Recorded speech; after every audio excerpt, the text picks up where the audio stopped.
Ils fuient les bombardements. Depuis 10 minutes, les avions de Bachar el-Assad pilonnent leur ville.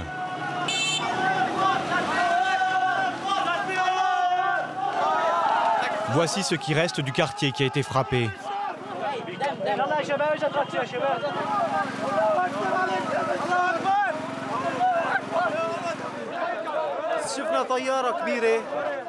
On a vu un gros avion militaire, un MiG, et tout à coup, une grosse explosion et un nuage de fumée. Les premières victimes sont dégagées des décombres. Cet homme découvre que ses voisins ont été ensevelis sous leur maison.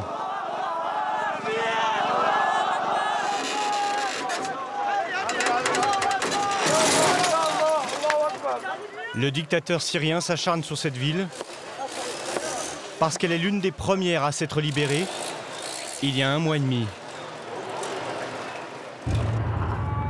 Au nord d'Alep, tout près de la frontière turque, Azaz paye cher sa liberté. Pendant 3 mois, les soldats rebelles ont harcelé les blindés de Bachar el-Assad.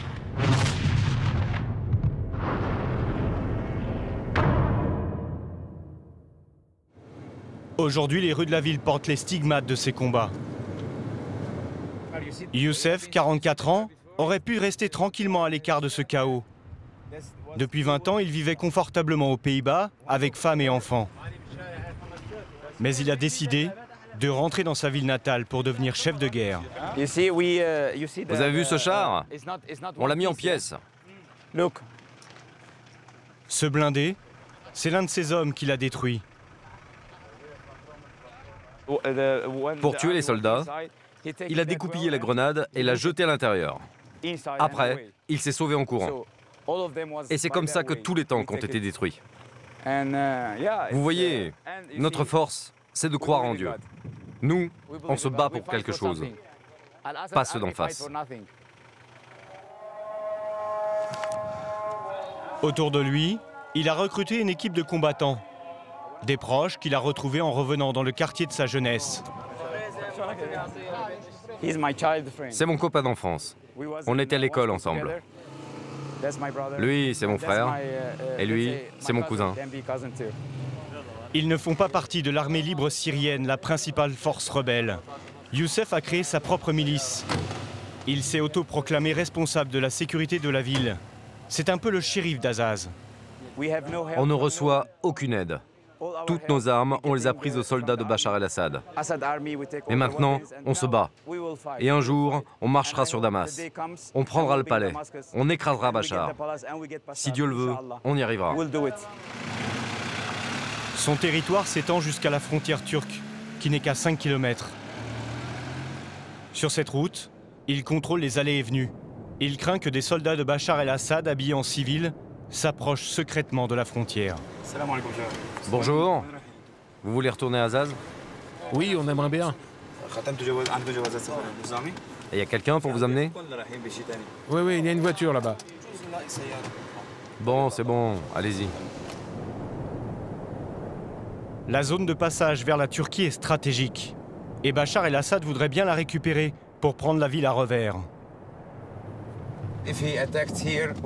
S'ils prennent le contrôle de la frontière, nous sommes piégés. Une fois encerclés, on ne pourra plus rien faire. Tu as une voiture, toi? Au poste frontière, les consignes du shérif sont strictes. Je vous rappelle que tout le monde doit passer la frontière à pied. Les suspects arrêtés à la frontière, Youssef les amène ici. Une ancienne mairie de village transformée en commissariat. Ces miliciens viennent de tous les horizons, des commerçants, des artisans et même des déserteurs de l'armée de Bachar, comme cet homme que Youssef a nommé commissaire.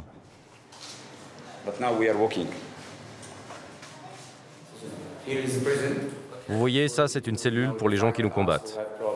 Nos ennemis. On les emmène ici avant de les transférer. On peut aller voir les prisonniers? Non, pas maintenant. Pourquoi? Pour des questions de sécurité. Les rebelles n'aiment pas montrer comment ils traitent leurs prisonniers.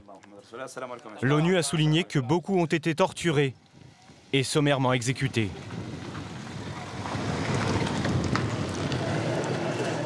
Youssef a quitté une vie bourgeoise de patron de clinique à Rotterdam pour un quotidien beaucoup plus spartiate, même si dans ses rares moments de répit, il peut profiter du patrimoine familial.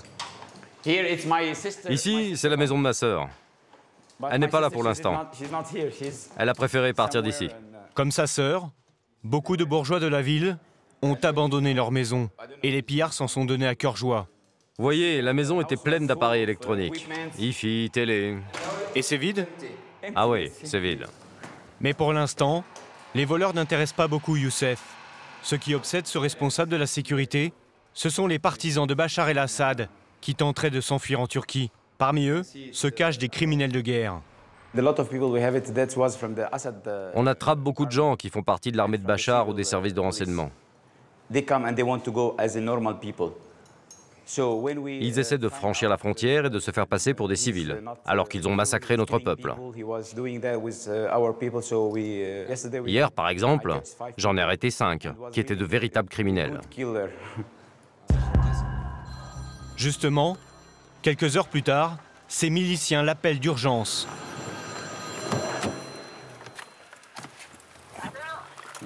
J'arrive. Qu'est-ce qui se passe? Je dois aller arrêter un suspect qui travaille apparemment pour le régime de Bachar. Un individu qui cherchait à passer la frontière à travers champs vient d'être repéré. Sur le chemin, Youssef récupère un de ses hommes. Vas-y, monte.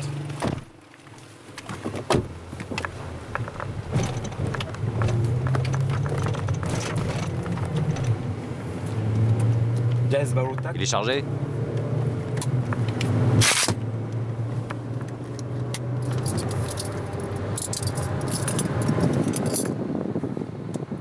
Devant lui, une moto ouvre la route. En plein champ d'oliviers, un groupe de miliciens vient juste d'interpeller le suspect.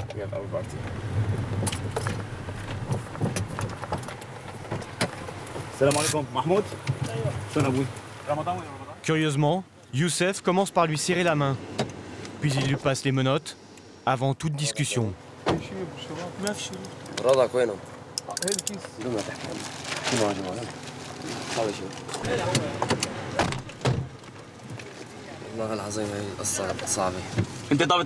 Tu es déserteur?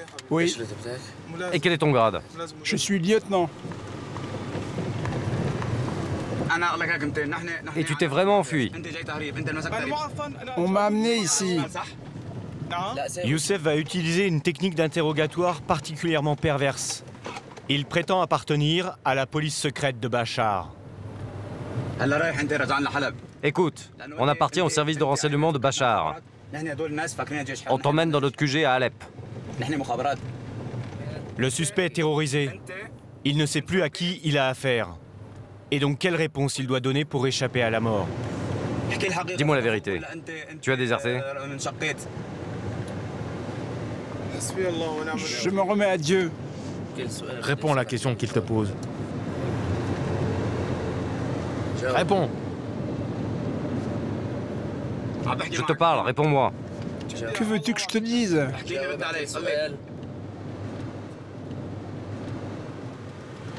Réponds. Je ne sais pas quoi te dire. Réponds.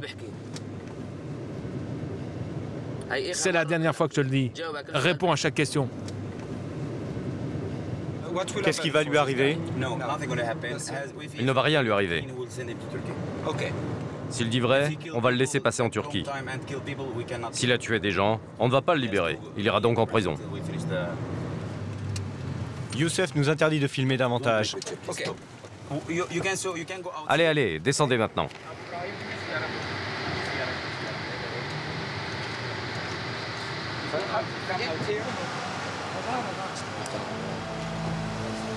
À ce jour, nous ne connaissons pas le sort qui a été réservé à ce déserteur.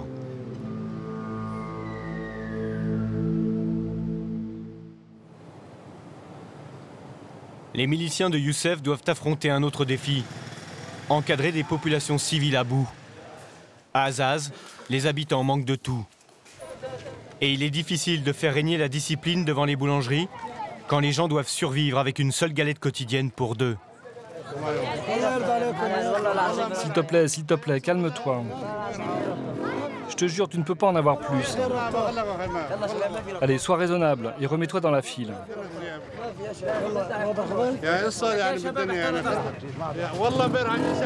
Je te jure, hier on a fait la queue pendant 2 heures et j'ai même pas eu mes galettes de pain.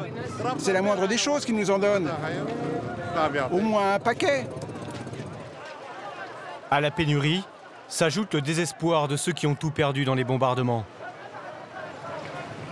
La maison de ce couple a été éventrée par l'explosion. Venez, je vais vous montrer.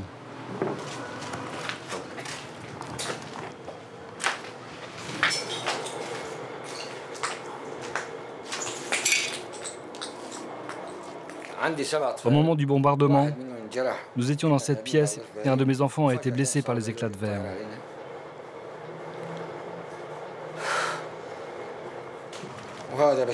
Ce Bachar el-Assad ne va pas lâcher le pays avant de le détruire.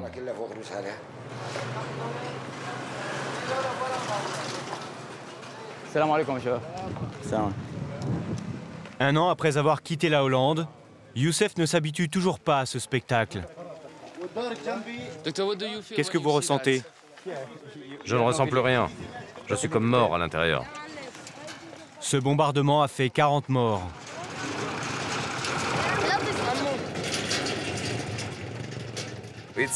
C'est inimaginable. C'est pour éviter ce sort que de plus en plus de Syriens fuient leur pays. Et cet exode, c'est le plus gros problème pour Youssef aujourd'hui. On va vous distribuer à manger. Si Dieu le veut, vous pourrez tous passer la frontière. Les réfugiés attendent tout des autorités. Et leurs réclamations sont parfois inattendues. On veut des parasols, le soleil est brûlant. Attendez donc un peu, on va s'occuper de vous tout de suite. On va vous apporter à manger et à boire. Oui, mais là-bas, il y a des bébés qui crèvent de chaud. Soyez patients, allez vous mettre à l'ombre du bus. Avant de s'occuper des parasols, il doit régler une nouvelle difficulté. La plupart des réfugiés n'ont au mieux que des passeports périmés. Chef, j'ai un passeport invalide et je l'ai oublié à Azaz.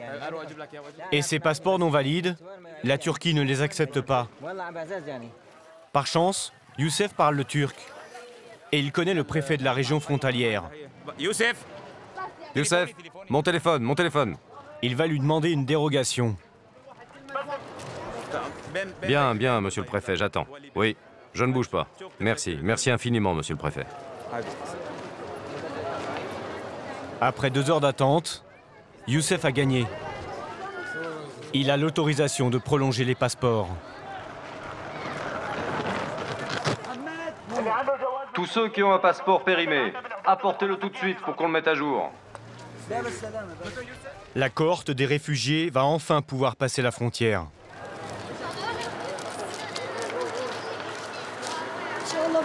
Que Dieu nous venge de Bachar. Que Dieu l'humilie, comme il nous a humiliés. Depuis le début du conflit, 200 000 Syriens ont déjà fui leur pays. Film! Nous quittons ce pays et ce chien d'Assad.